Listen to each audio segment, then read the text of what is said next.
गुणरत्न सदावर्ते.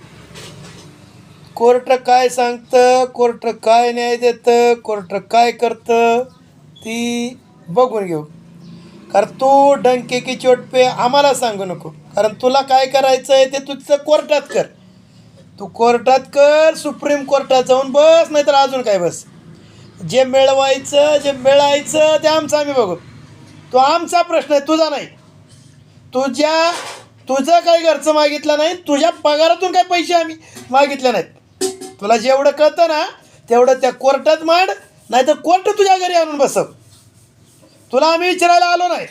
हा तुझी चिरकू सांगतो का, डंकी की चोट पे, डंकी की चोट पे, डंकी की चोट पे तुझी सांगतो ना ती तिथं सांग. जी मान आलो ते आम्हाला सांगू नको. आम्ही तुला विचारायला आलो नाही आणि आम्हाला नाही. मुंबई मोकळी करायची का नाही करायची ती कायदा सांगतंय, ती सरकार बघतंय. सरकारचं काय आहे ते सरकार बघून घेईल. सरकार आणि ते तू सांगायचं नाही आम्हाला. डंकी की चोट पे. तुला ह्या महाराष्ट्रात ह्या मुंबईमध्ये बिहारी चालतात पण मराठी माणूस नाही चालत. आणि तू मराठी माणसाला चॅलेंज करतो. तुला सांगितलं आहे कारण तू आम्हाला सांगायचं नाही. काय करायचं ते आम्ही करू. तिथं बसल्यात ते बघत्याल का तुला जेवढं बोलता येतं तेवढं दुसरे बी बोलतात.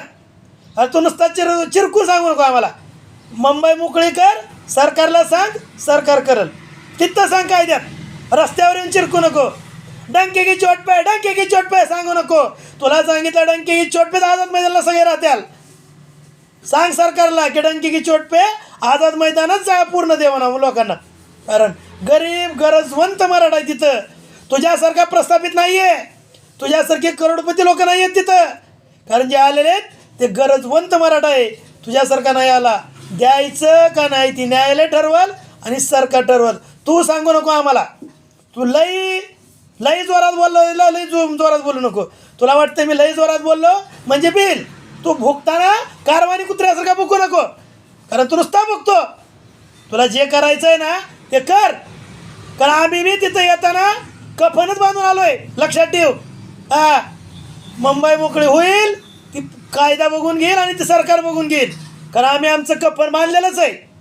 आम्ही तिथं आलो आहे म्हणजे तुझं ऐकण्यासाठी नाही आलो. तो आम्हाला नाही शिकवायचं. तुझ्या ज्ञानाच्या भाकरी तू तुझ्या घरी वाच. काय भाजायच्या ते तुझं तुला भाजून घे. आम्हाला दाखवू नको. तुझं तू बाग. आम्ही आमच्या गावाकडून ट्रकाने शिळ्या भाकरी आणतोय आणि टेचा खातोय.